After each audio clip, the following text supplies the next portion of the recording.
Hi, I am Jennifer and I am going to review some basic baking techniques because oftentimes when I see recipes written or I see people baking, I see a lot of mistakes made.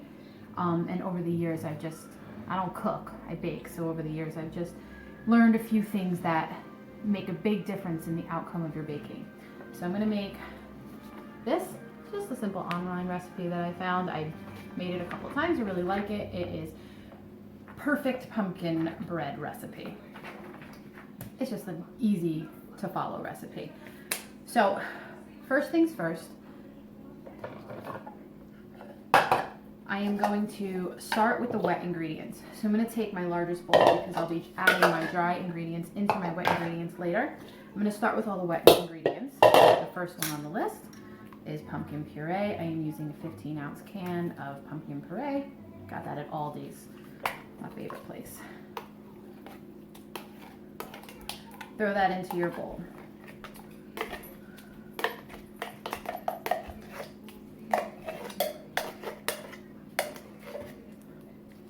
Okay, next I'm going to add eggs. I pulled out 4 eggs.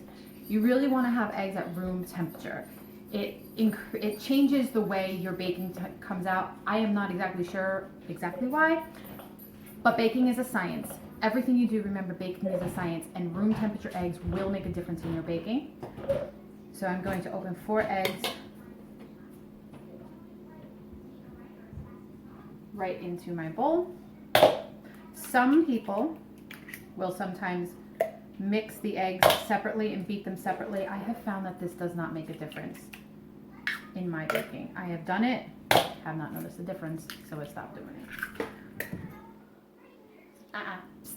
Well, that's my cat. She likes to eat all of the things I'm doing, especially when I'm baking. She thinks I'm making banana bread. Her favorite food is bananas. Okay, the next thing I'm adding is oil. Oil is a liquid, so when you need to measure liquids, you need to use, I left it over here, a glass Pyrex container. Do not use these. These are for measuring dry. This is for measuring liquid. I need 1 cup of vegetable oil. In most of your baking things, you will be asked for a oil-based item. This is actually canola oil. I use it instead of vegetable oil. It's interchangeable. Sometimes you will be asked for butter. If you are asked to use butter in your baking and you are supposed to melt it first, try to avoid putting it in the microwave because that will over melt your butter, it will overcook your butter, it will change the consistency. If you need to put it in the microwave in order to melt it, I do it all the time. Try to only melt it partially, leave some butter pieces in there, and then take it out of the microwave and just swish it around until the whole thing is melted. The heat of the butter will melt the other pieces, and that's going to make a difference in how your overall baking comes out. So this is 1 cup of vegetable oil, or I use canola oil. It's ever so slightly healthier. Doesn't really make that much of a difference. Next comes sugar. Even though sugar seems to be dry, and we're going to measure it the same way that we measure dry ingredients, most of the time we will put that into your wet ingredients. You could put it in dry. I suggest putting it in wet. Most of the time it's going to dissolve and liquefy into your wet ingredients. You're going to get a better result that way. We need 2/3 cup. Nope, sorry. We need 2/3 cups of water. We need 1 cup of sugar. With sugar, you can just scoop it right out of the container. My sugar is kind of sitting around for a while because I haven't baked in a little while. Break up those pieces, and you can scoop this right up out of the container because sugar does not pack into a more dense compound. So I'm just going to scoop this right up. And you can even shake off. I usually use a knife only because my container does not fit a full cup into it. I have a cup of sugar. And dump that in. Now remember I told you liquid measurements in your Pyrex container. I'm going to go over there to my refrigerator. I'm going to get 2/3 cups of water.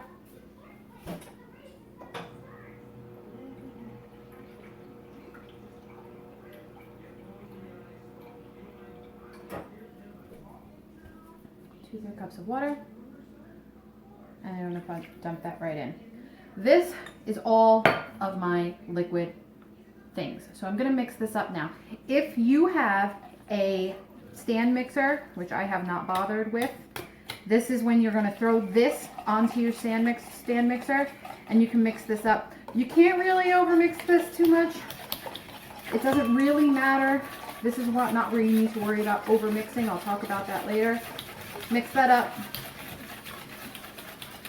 and put this aside. Now this is one of your most important things. You do not want to start adding dry ingredients into here because, I will explain in a moment, there are 2 big reasons. If you mix your liquid and your dry at the same time, you will, if you mix your dry into your liquid as you go, you will overmix. And overmixing causes very dense products, very dense end result. That's when you don't really, you don't want to break down the gluten in the flour. So now we're going to put flour in here. And when you overmix, you start breaking down the gluten in the flour. So we're going to put flour right into here.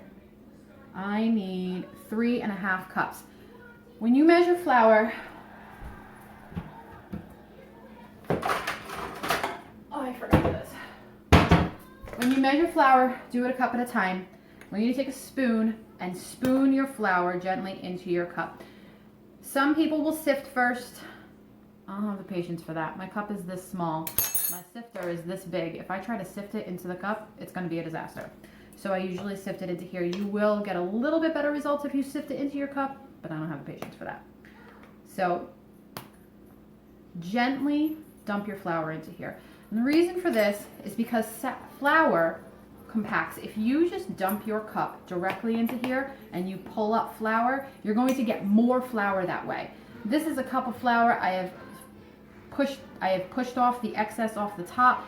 I can push this down. I can make it look like there's less flour than there is, and that's going to cause a very dense product because you're not going to have enough liquid in your final product.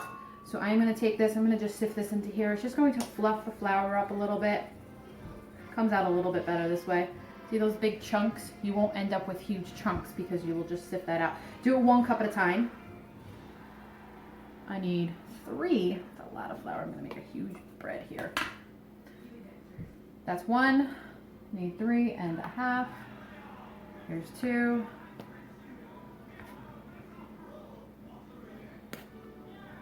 I'm a disastrous baker.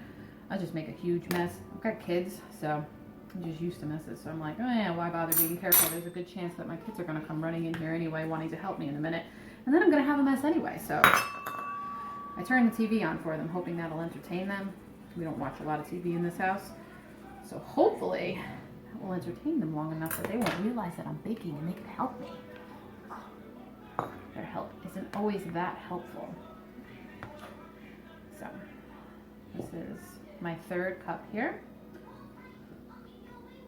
Remember, we want to gently place that in, take our knife, and take off the excess, put it in our sifter.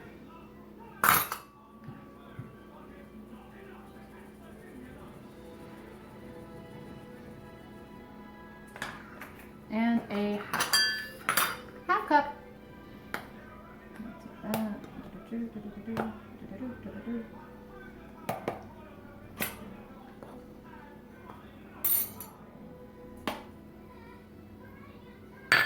All right, we have now 3.5 cups of flour, which is a lot. So 3.5 cups of flour. And the next thing that this calls for is baking soda. Baking soda and baking powder are very different. This is baking soda. This is baking powder. Inside the box of baking soda is actually baking powder and other ingredients as well. I'm pretty sure. Or is it the other way around? Nope, it's this way. Baking powder has baking soda and other things. It has cornstarch, sodium bicarbonate, which is the sodium aluminum sulfate. It has other ingredients as well. You can find online, if you only have one of these, you can find a conversion chart online that will tell you to use less of one or more than another. Some recipes will actually call for both to get the amount that you need, but you can convert it online. They really should include that on the container, but they don't. So if you only have one, find a conversion chart because these are not the same thing. I do not need baking powder, but in most baking powder containers, there is a little lip here. You can scoop up your baking powder and you can just scrape it off on the edge there to get an even amount in your cup. The same thing is on baking soda. I need 2 teaspoons. So I'm gonna take my teaspoon. It does not matter which end you use if you have this kind of spoon. Most people have this. This is old fashioned. I looked it up, it's the same thing.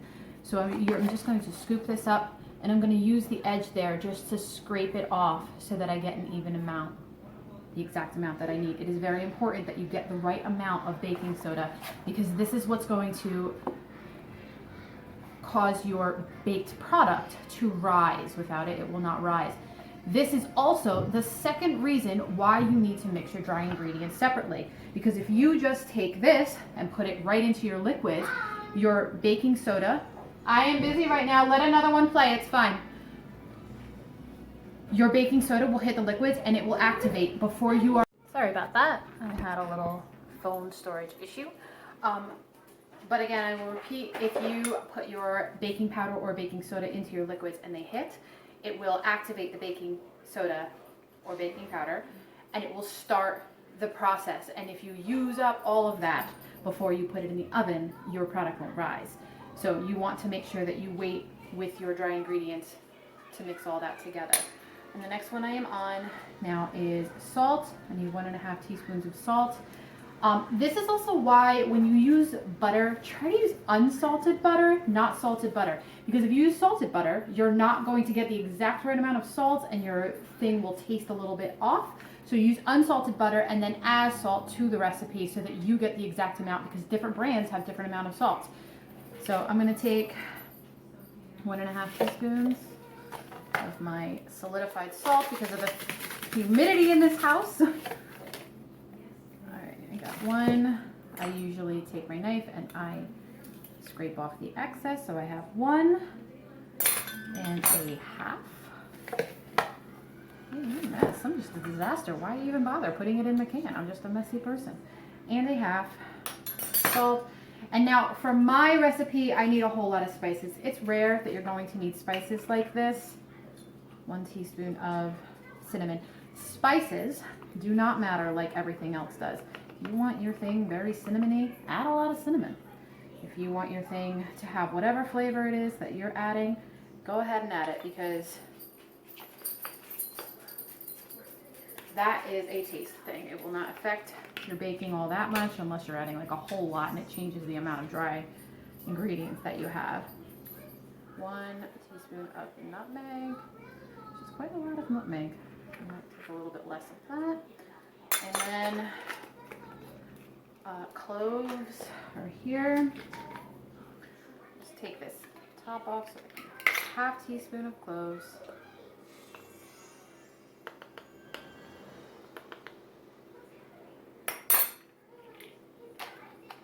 And that's it. So now I'm going to take my spoon that I was using to measure my flour. I'm just going to mix this up a little bit so that my baking, basically, so that everything ends up even in here. So when I add my liquid and my dry ingredients, it will all, the spices and the baking soda will all be dispersed well. So I don't need to worry about over mixing. Now here's a big part of baking is over mixing. Don't do it. So I'm going to take my liquid ingredients. If you have a stand mixer, you may even want to take this off of the stand mixer. Just really, you can or you don't have to. Really pay attention to what you're doing. So I'm going to take all of, some people want to add a little bit at a time. I just add the whole thing because you really do not want to over mix. So I just take this whole thing, I add that right in there, and actually I fold it in. So I take a rubber spatula, I take the sides, and I just bring it off the side and dump it into the middle. And I just do this until there's no white powder left. As soon as you see no white powder, don't worry about those chunks. They're fine. They will actually create a really good product. Do not try to mix all the chunks out because you will overmix it. It's very easy to overmix things. Then you break down the starches in your flour and you will end up with a dense product. You want some air in there. You want those starches not broken up. This is particularly important for pancakes. You want light, fluffy pancakes. Don't overmix. Even if you're using a pre-mixed product and you're just adding water to Aunt Jemima, don't overmix it. As soon as you see that powder is gone, stop mixing. It's sometimes hard to do. Sometimes I even find myself like, but there's some chunks in there. Don't do it. Don't overmix it. Just mix until, see, I have a very little bit of powder. I'm just going to do a couple more rounds. And I'm going to stop as soon as I don't see that powder anymore. Let's see. And I'm good. And I'm going to stop. I stop. See? No powder, no mixing. Take your prepared pan. I like to spread butter on mine. Sometimes I add flour, sometimes I don't. It depends on how much my thing sticks. Most of my baking things I've made multiple times, so I know how badly they stick. This one sticks. So I add some flour just to keep it from sticking.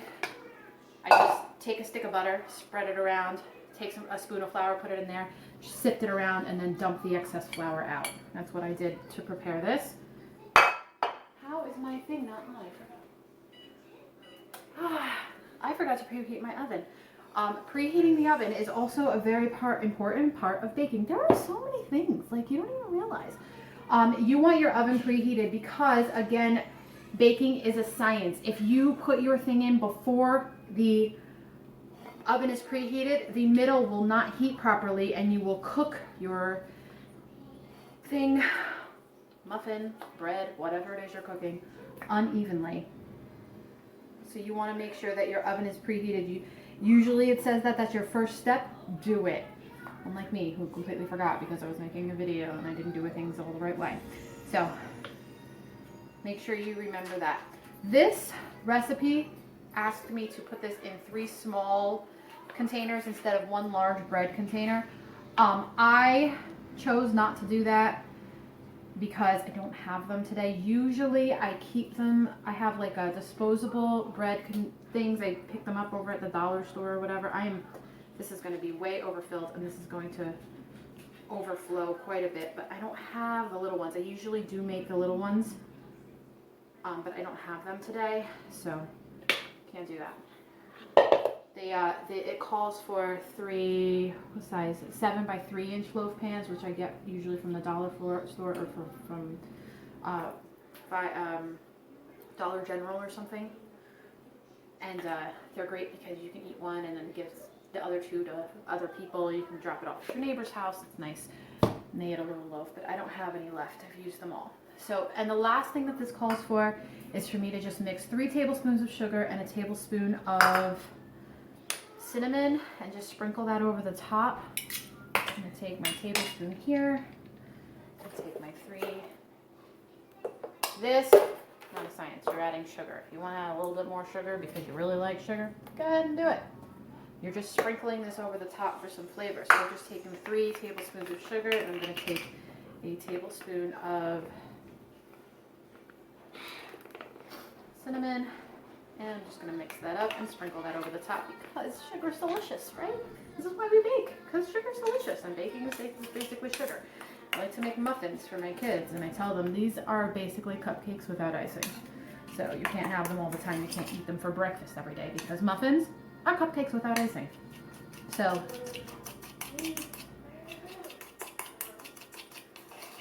take my cinnamon and sugar mixture. I got some big chunks of sugar. The sugar I buy is from Aldi, and for some reason, Aldi's sugar just really clumps. Please turn the TV off because I'm basically done with what I'm doing, so you can turn it off now. That's enough. I'm just gonna sprinkle that over the top because oh my, sugar is delicious. All right, I don't think I need quite all of that, so that's good enough. There we go. This is way overfilled. You don't want to fill it this much. I am going to have a problem with this overflowing in my pan. You actually only want it like 2/3 full. It should be full to right about there. so that it has some space to rise. Mine doesn't have any space to rise, so I'm gonna have a really big bread and it's gonna be hard for me to cook my center, and I'm probably gonna overdo the outside. What are you cooking? So, there you go. I'm gonna put this in the oven for about an hour. I'll shove a toothpick in it to see if it's done. If any raw batter comes out on my toothpick, it's not done and I have to put it back in. Try not to open your oven until it's done because you will release heat and your product will not be cooked fully. And I'm making pumpkin bread, love. I know.